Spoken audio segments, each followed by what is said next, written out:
சென்னை அபிராமபுரத்தில் சாலையில் நடந்து சென்ற பெண்ணை பாக்ஸர் ரக நாய் துரத்தி கடித்த சம்பவம் அதிர்ச்சியை ஏற்படுத்தியுள்ளது. கூடுதல் தகவல்களை செய்தியாளர் சாலமன் வழங்கிட நாம் கேட்கலாம். வணக்கம் சாலமன், இந்த சம்பவத்தின் முழு பின்னணி என்ன? சென்னை அபிராமபுரம் குட்டி கிராமணி தெரு பகுதியில வீட்டு வேலை செய்து வரக்கூடிய பெண்மணி உஷா என்பவர். அவர் இன்று அதிகாலை நடந்து சென்ற போது அப்போது அருகில் இருக்க வளர்த்து வந்த ஒரு நாய் ஒன்று திடீரென அந்த பெண்மணியை துரத்தி கடிக்க முற்பட்டிருக்குது.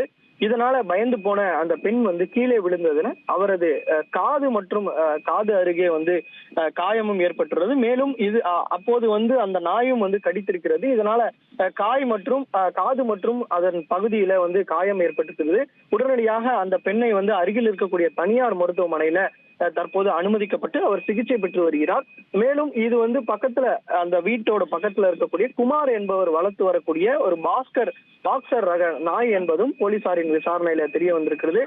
அபிராமபுரம் போலீசார் இந்த வழக்கு தொடர்பாக பதிவு செய்து விசாரணை மேற்கொண்டு வருகின்றனர். அங்குள்ள சிசிடிவி காட்சிகளையும் வைத்து இந்த விசாரணை நடைபெற்று வருகிறது.